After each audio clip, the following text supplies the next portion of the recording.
Halo Brandmate, kenalin, gue Javier Lukito, mahasiswa semester 5 jurusan Branding Prastia Mulia yang akan memandu Ngobrol Brand. Halo teman-teman branding semuanya, perkenalkan saya Javier Lukito. Hari ini kita ada di Ngobrol Branding bersama Javier Lukito dan ada tamu menarik di setiap minggunya. Jadi teman-teman yang mau tahu tentang dunia branding bisa banget nih nanti ngobrol sama gue Javier dan ada narasumber yang keren-keren banget. Nah, kalau hari ini kita bakal ngobrol sama Liko Sugiarto dengan topik pembicaraan consumer journey di dunia perkuliahan. Nah, jadi podcast ini nanti bisa teman-teman dengerin di Spotify dan juga di YouTube ya. Jadi stay tune terus buat yang mau dengerin tentang branding. Kita langsung ngobrol aja sama Liko Sugiarto. Halo Liko. Hey Jeff, Alright, apa kabar? Gimana? kabar gua di rumah, Bang Pasti. Ah. Terus buat teman-teman branding semua, kenalin, gua Liko Sugiarto, biasanya dikenal namanya Liko. Gua semester 5 dari 4 ke 5. Sekarang gua branding angkatan 2018. Oke, kita kurang lebih sama nih Lik. Soalnya gue sama lu sekelas kan dulu. Lik, hari ini kita mau ngobrol tentang CJ nih, Consumer Journey. Terakhir kita dapat CJ itu kapan ya? Semester 3 nggak sih, Jeff? Ya, semester 3 aja. Ya benar, semester 3 ya. Semester 3 tuh cukup menantang sih kalau buat gue. Kita dari yang transisi masuk ke dunia branding tiba-tiba langsung kerjain CJ. Seru sih tapi ya. Ya, seru-seru sibuk lah. Ya nggak sih? Emang yang lo pelajarin tuh di CJ apa aja sih? Kalau yang gue pelajarin dari CJ yang paling nempel banget di otak gue itu yang pasti kayak lu nelusurin kira-kira perjalanan lu sebagai konsumen, misal lu mau beli barang atau mau gimana, dari lu mulai nggak tahu produknya sampai lu tahu produknya. Jadi misalkan gue mau beli sesuatu nih, gue butuh sesuatu gitu, terus tiba-tiba lu searching, wah ketemu nih, wah misalkan ada laptop Asus ROG terbaru gitu kan, terus lu searching makin dalam, terus lu ketemu, lu tanya-tanya teman lu, gimana nih yang bagus, sampai akhirnya lu ke toko beli. Nah gitu, consumer journey tuh mentahin itu semua tuh. Berarti kalau yang lo pelajarin nih, yang gue tangkap dari cerita lo, yang lo pelajarin selama kita belajar consumer journey adalah gimana caranya orang dari nggak tahu produk lo sampai tahu produk lo, itu prosesnya panjang berarti ya? Ya panjang banget, dipetain dari mulai nggak tahu, agak tahu, nyari yang mana yang pas, sampai akhirnya oke, gue deal beli, sampai pakai kadang, terus ngulang lagi dari awal gitu sih. Tapi itu teori-teorinya banyak juga ya, Lik ya, kalau nggak salah ya? Iya, kalau teori banyak sih ya. Kalau buat teori yang umumnya buat semua orang tahu-tahu. Jadi kita ada yang namanya kayak mind mapping. Mind mapping perjalanan konsumen itu berupa touch point brand. Nah, kalau umumnya biasanya kita ngomongnya touch point itu kayak pertama kali lu lihat brandnya atau pertama kali lu berinteraksi. Makanya berinteraksi itu jadi ketika ada brandnya dan lu lihat, akhirnya lu menelusurin lebih dalam sampai akhirnya lu pakai dan lu terikat sama brand itu kadang-kadang. Itu dipetain semua kayak gitu. Nah, banyak hal yang menurut gue sebenarnya kita udah ngerasain nih, tapi kita pas sudah masuk branding tuh kita baru tahu ya, ternyata itu ada istilahnya gitu. Kirain itu cuman ya kayak sesuatu yang umum aja gitu sih. Ya sih, menurut gue kayak selama gue ngejalanin, lu juga pasti ngejalanin, kayak yang gue rasain dari CJ, gue belajar consumer journey, gue tuh kalau akhirnya ngedenger sesuatu atau nyelesain satu masalah tuh berusaha kayak ngegali masalahnya terus baru gue petain. Jadi selain lu juga jadi kreatif, lu jadi orangnya selalu nanya nih, sebenarnya tuh ketika lu dihadapin sama satu masalah, akhirnya lu mengulas dan memetakan, jadinya lebih jelas tuh prosesnya dari 1, 2, 3 gitu. Jadi nggak lebih terstruktur lah lu jadi orang, terus juga lu lebih kreatif kayak gitu. Ya pasti sih kayaknya kalau kita udah belajar consumer journey gitu di branding, terus kita udah apa-apa harus tahu sampai core-nya, jadi susah ditipu kayaknya Lik. Ya kayaknya susah ditipu, apalagi lu harus metain semuanya kan dari awal sampai akhir gitu. Tapi Lik, kalau kegunaan consumer journey nih yang lu rasain apa, kan kalau misalnya kita di kelas mungkin dapat teori terus langsung praktek nih, tapi prakteknya kan dalam masih koridor akademis tuh, berarti kita dapat tugas yang harus kita jalani. Tapi kegunaan consumer journey yang lu rasain di kehidupan sehari-hari selain lu bisa metain masalah, apalagi di mana lu bisa pakai itu? Kalau di CJ itu kegunaan yang gua rasain selain gua berpikir lebih analitis, itu juga gua jadinya apa namanya, ketika gua akhirnya nanti terutama di persiapan gua bisnis ya, itu kepake banget sih. Dalam artian misalkan gua mau bisnis nih, terus gua bingung gua harus mulai dari mana. Gua menggambarkan konsumen gua kayak personanya. Itu misal gua butuh berimajinasi, gue butuh satu persona nih, kira-kira konsumen gue kayak gimana. Gue bahkan detailin tentang misalnya dia pakai baju apa, dia makan di mana aja, dia kerjaan yang ngapain aja. Nah itu gue jadi punya gambaran yang lebih jelas tentang nanti gue berimajinasi itu gimana. Jadi lu jadi sedikit lebih imajinatif gitu menurut gue ya. Benar-benar. Tapi Lik, gue mau nanya nih, teori CJ andalan lu apa? Teori CJ andalan gue ya. Gue paling suka ini ketika lu selesai metain touch point, lu nemuin core problemnya. Nah jadi maksudnya gini, kayak ketika lu sudah metain semuanya, akhirnya lu harus nemukan kira-kira pain points itu yang di setiap konsumen tuh pasti ada. Lu kesel atau misalkan lu keganggu. Ini contohnya gue kayak gue pakai di dunia nyata ya, kayak misalkan lu buka bisnis ya, lu jualan barang misalkan, katakanlah aksesoris, lu punya toko offline dan lu punya online, dan di offline itu ternyata lu nemuin konsumen lu nih tiba-tiba padahal udah masuk ke toko tapi ternyata kenapa keluar lagi dengan ibaratnya wajah yang kurang enak ya. Nah dari situ ternyata pasti terjadi pain points di mana entah dia risih jadi ilfeel apa gimana. Nah di situ yang kita mesti petain benar-benar. Terus kalau misalkan yang di online ternyata tampilan lu jelek nih, tampilan dari website lu, dan orang jadinya kayak ih apaan sih, terus ditutup gitu. Nah, kalau tadi kan kita udah ngomongin nih pengalaman CJ lu, seorang Liko Sugiarto sebagai orang yang udah ngerti CJ nih, orang yang udah belajar tentang CJ.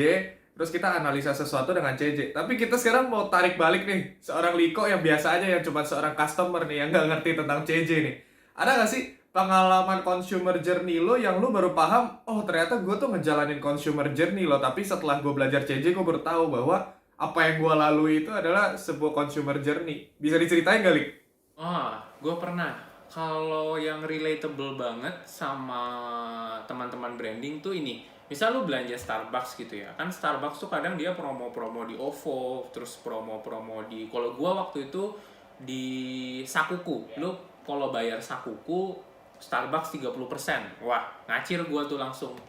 Gua tinggalnya Tangerang, gua pergi ke Starbucks terdekat, gua masuk tuh, terus gua nanya, ini Kak ini bener nggak promonya? Terus gue dilayanin. Setelah gue dilayanin, yang unik dari Starbucks itu, kalian juga pasti udah teman-teman branding udah ngalamin ya, kalian kadang setelah ditulisin nama ditulisin kayak have a good day Kak, atau misalkan enjoy your drink. Nah dari situ awalnya gue cuman gue ngerasa kan kayak oh iya so nice gitu kan. Kalau setelah gue belajar CJ, gue baru tahu ternyata perasaan gue yang jadi lebih, kita katakan mood boosting lah, tapi versi diberikan oleh pegawainya itu termasuk bagian dari consumer journey yang dikasih sama Starbucks ke gua gitu.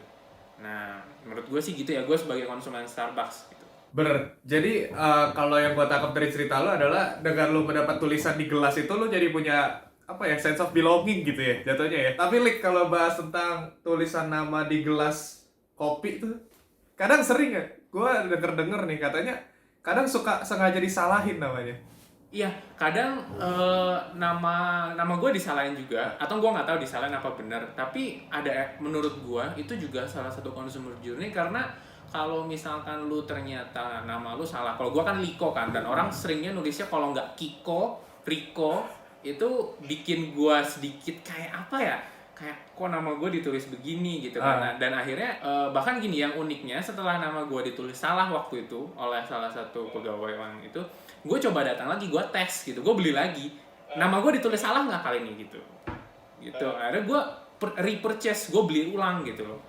karena apa namanya ada satu pengalaman yang bikin gue tertarik untuk gimana kalau gue datengin lagi ya gitu, kayak gitu.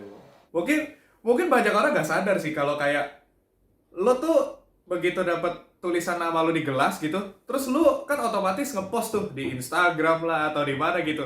Itu lo bantu branding sebenarnya, bener nggak, Lik? Ya, secara nggak langsung gitu sih. Terus kalau misalkan gelas Starbucksnya waktu itu dibikinnya sesuai kemauan gue. Misalnya kayak gue pesan karamel macchiato, terus tiba-tiba setelah dikasih ke gue, dia tampilannya estetik banget lah kalau kata orang. Nah terus ya udah gue foto kan. Nah itu kadang teman-teman gue nanya, apalagi gue kan apa namanya asalnya Kalimantan ya. Terus teman-teman gue yang di Kalimantan pada nanya, oh tuh Starbucks di mana? Kok bagus banget dia kayak nyusun ininya, gitu. Nyusun minumannya. Gitu. Jadi orang pada tahu dan orang pada searching lagi gitu. Jadi exposure lagi tuh Starbucks ke lain gara-gara apa namanya gara-gara gue gitu. Tapi Lik, kalau misalnya kita udah omongin nih tadi udah beberapa teori yang lu jabarin, ada beberapa istilah-istilah yang lo state nih, exposure, touch points, pain points gitu. Gue pengen tahu dong, kalau pengalaman lo pas belajar CJ di Prasmul itu, dari awalnya tuh dulu dikenalin tentang consumer journey itu gimana sih sampai akhirnya kita dapat tugas akhir praktek itu, prosesnya seberapa panjang? Oke, ini gue recall ya.